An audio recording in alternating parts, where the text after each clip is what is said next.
Welcome to Gartner ThinkCast. I'm Karen Stokes-Lockhart, and today we're coming to you with part 2 in our series of episodes on the topic that is dominating all industries and functions, the so-called Great Resignation.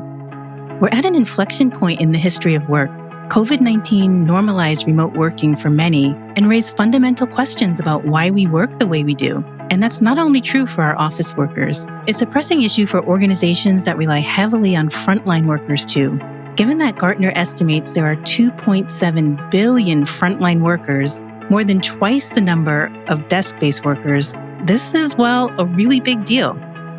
Before we move on, I encourage you to check out Gartner's complimentary Future of Work Resource Center, which is full of more data and analysis on the subject and linked in the show notes. Now I'm really excited to bring you a conversation between Dana Stiffler, a vice president in Gartner Research with expertise in supply chain talent strategies, and Piers Hudson, a senior director in Gartner's HR research practice.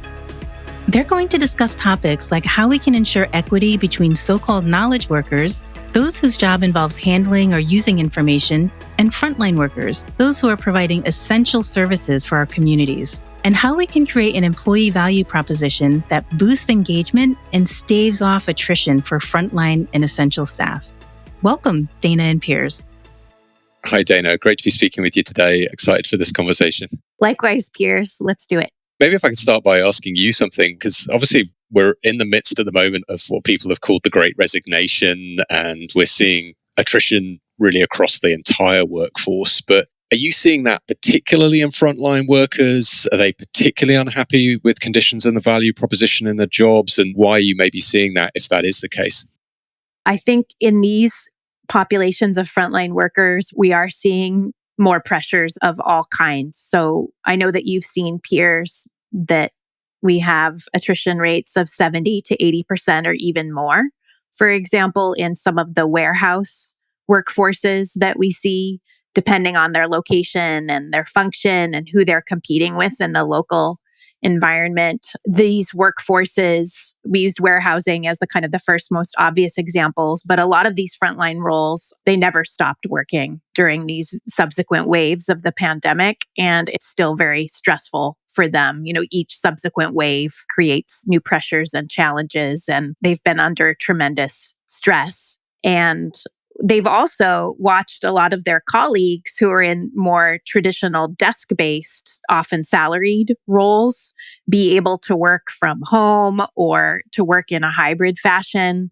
And it seems like even beyond that workplace work time flexibility, that they also have benefits that they might also like to have. So when we talk to a lot of executives, one of the things that they're really interested in leading and supporting is a culture where there's not an us and them mentality brewing. They want to make sure that they're providing an equitable employee experience to these frontline workforces as well as for the desk-based roles.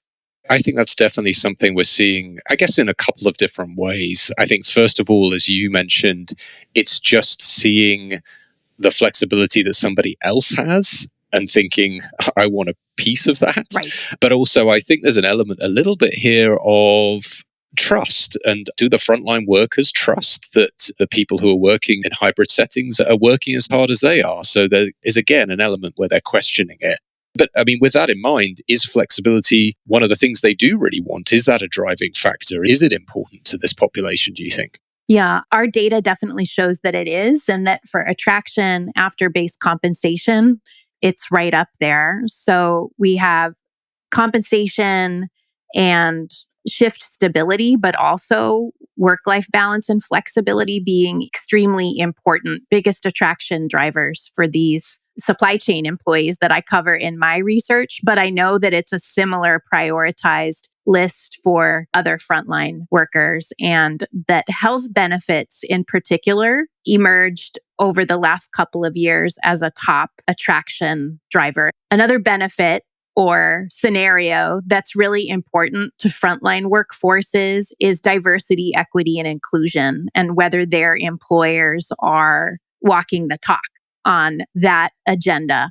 And it is true in a lot of these enterprises that hourly workforces, on-site frontline workforces are much more, for example, ethnically and racially diverse than the average desk-based workforce. And so there's really interesting correlations in some of the research from your group, Piers, that I've seen that shows that where these on-site workers are satisfied with their employer's approach to diversity, equity, and inclusion, that they have a higher propensity to stay and a higher net promoter score. So it's not just people who work on their laptops and in offices who really value their employer's efforts and track record on DE&I.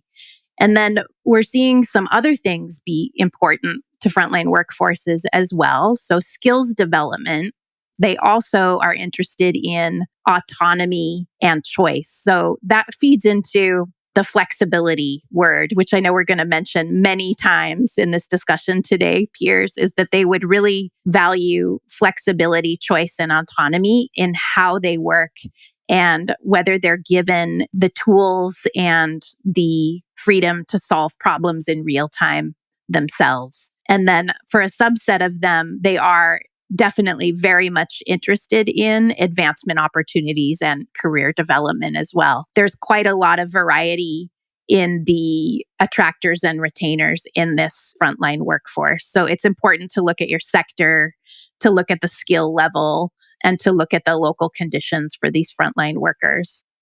Yeah, I completely agree with that. And you're right. We've seen, for example, the importance of the diversity, equity, and inclusion agenda for segments of the frontline workforce. But I think it's part in many ways of a wider driver in the workforce coming out of the pandemic, which is a greater expectation that the organization will help contribute towards social issues. And their fixing of the value proposition for frontline workers, I think, is a lot about people wanting to be seen as people, not just as workers. So it means looking pretty creatively at all of the things that might be important to this type of worker. Progressive organizations are shifting from an employee-centered value proposition to a human-centered value proposition that treats employees as people, not workers. And it's up to you as a leader to humanize your employee value proposition. Download our guide, linked in the show notes, to get started.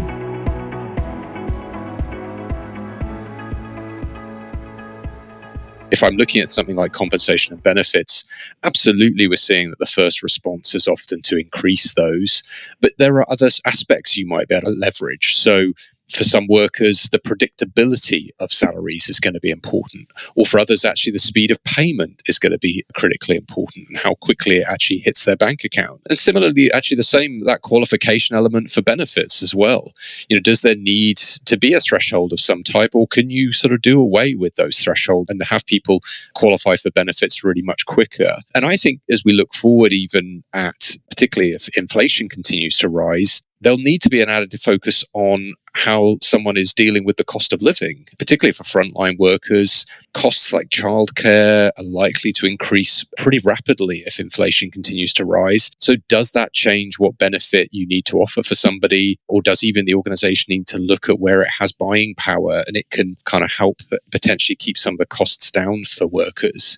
And similarly, as we've talked about on the flexibility point, are there creative ways that you can allow employees to swap shifts and they can have more agency in that?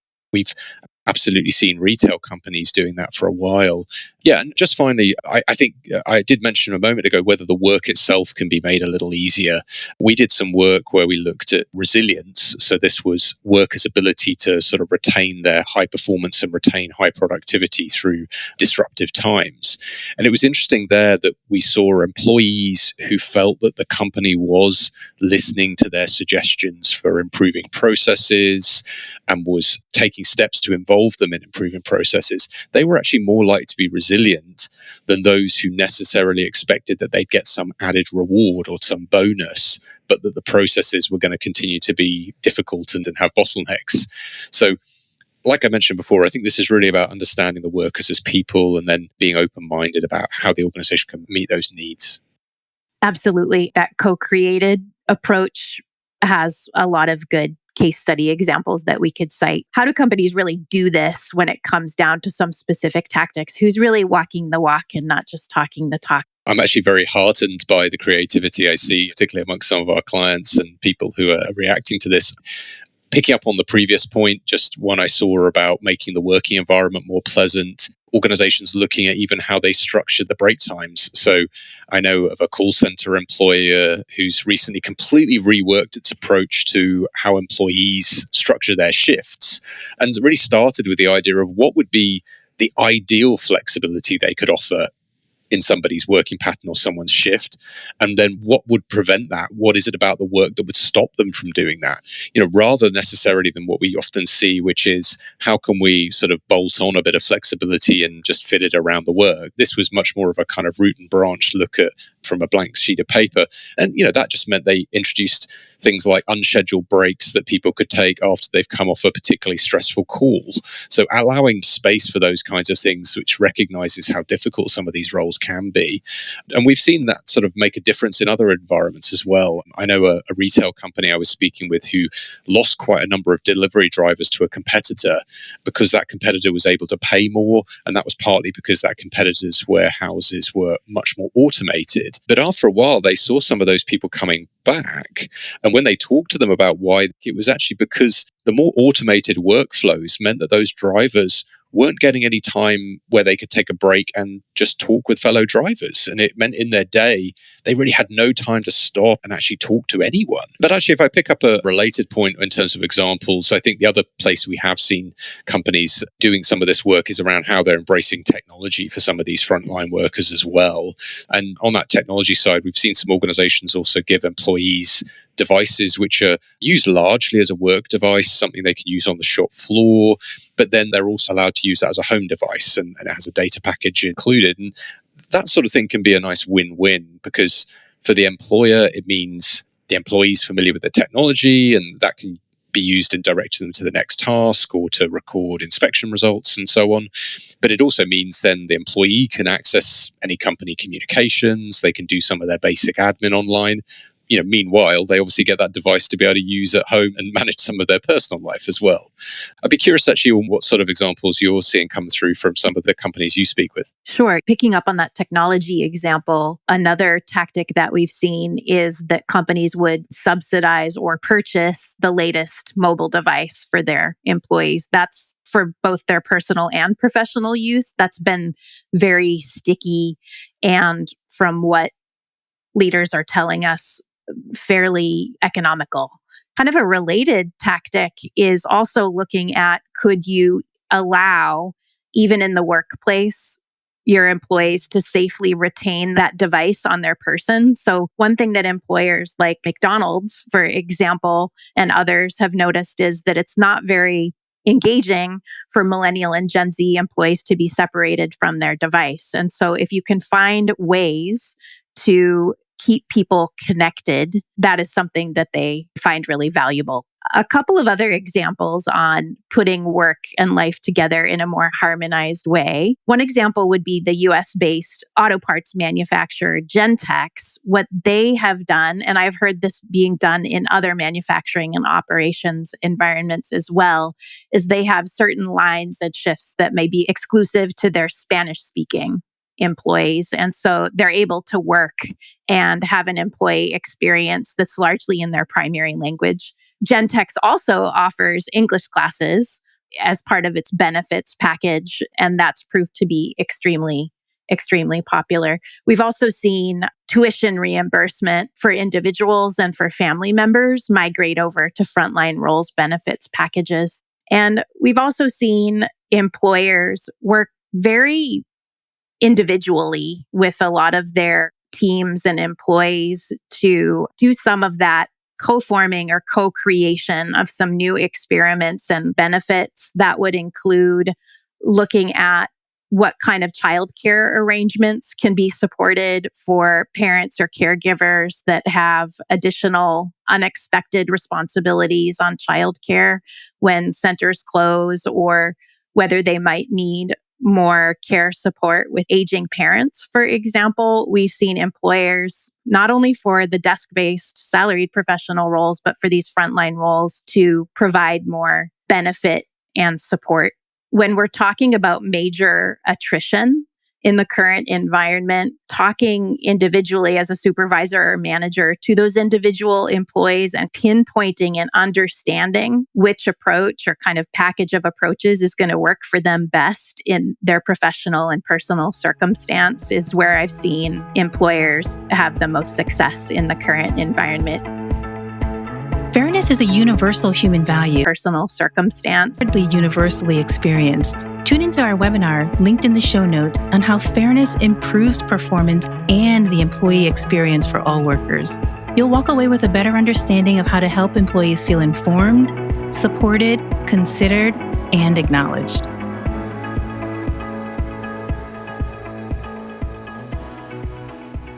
Yeah, I think that is key here. Frontline managers are going to be the eyes and ears to what is needed.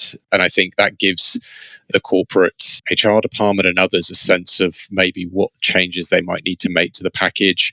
I mean, one other thing I would add here, that doesn't necessarily mean, I don't think, trying to meet the needs of every possible individual in every possible scenario.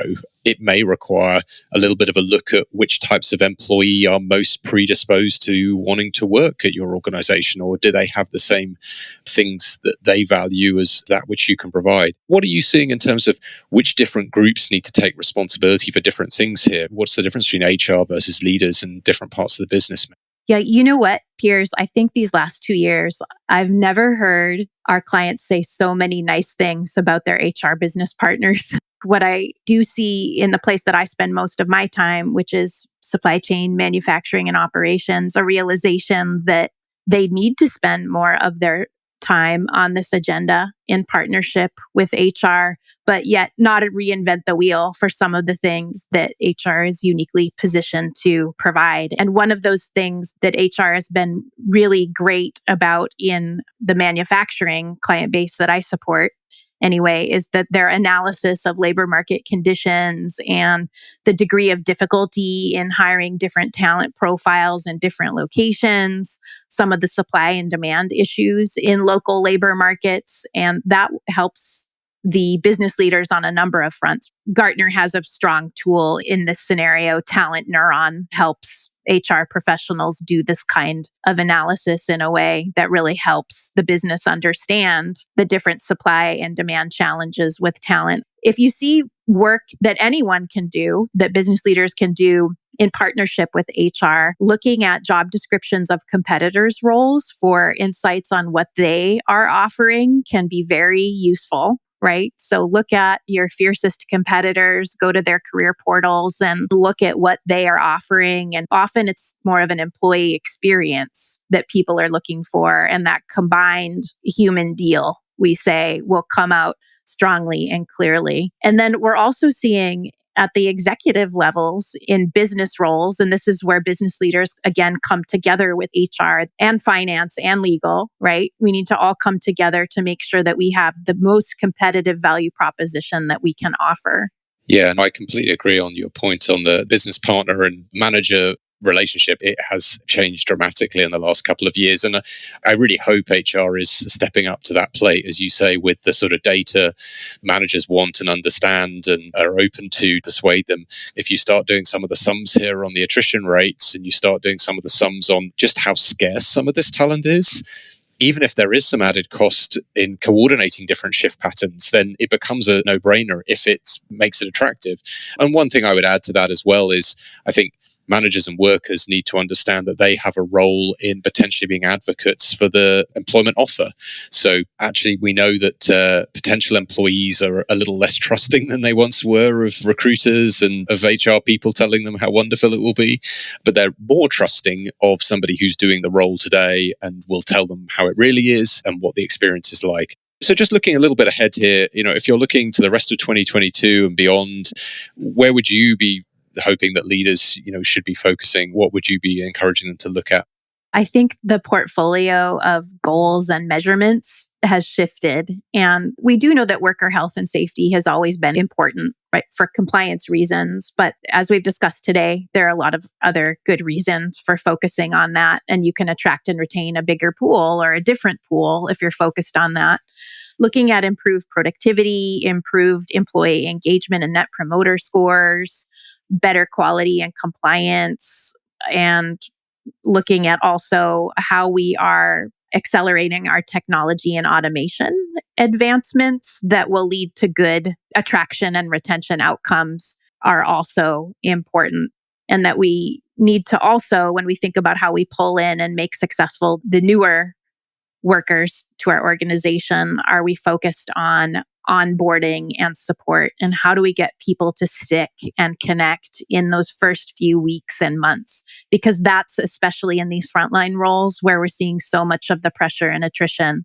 And then seeing all kinds of interesting other technology advancements that, for example, support more hands-free operations and better health and safety outcomes, and also start to shift more roles into, you guessed it, non-frontline roles. So where we would be able to have more hybrid and remote worker opportunities for a broader set of people. Yeah, and I would completely agree again with that. I think even if across the latter half of the year, maybe the resignation levels cool a little, I think some of the investments organizations are putting in place now, if they're doing it in the right way, will leave them with a better equipped frontline workforce, and also importantly, one that's ready or is engaged to adopt some of the changes that we're going to continue to need to push upon them as digital technologies roll out. Piers, it's been a pleasure having this discussion with you today. Absolutely. I've very much enjoyed it. So thank you for your time, and hopefully we'll engage further on this as we go forward. That was Dana Stiffler, a vice president in Gartner Research, and Piers Hudson, a senior director in Gartner Research, in conversation about how we extend the benefits of the future of work beyond office workers. We'll be back wherever you listen to podcasts 2 weeks from today with the next episode in this series. This one focusing on attracting and retaining talent, a challenge that's hardly as simple as increasing compensation. In the meantime, please rate, review, subscribe, and share ThinkCast with a colleague so neither of you will miss it. ThinkCast is a production of Gartner. This podcast may not be reproduced or distributed in any form without Gartner's permission. It consists of the opinions of Gartner's research organization, which should not be construed as statements of fact. Content provided by other speakers is expressly the views of the speaker and/or their organization. While the information contained in this podcast has been obtained from sources believed to be reliable, Gartner disclaims all warranties as to the accuracy, completeness, or adequacy of such information.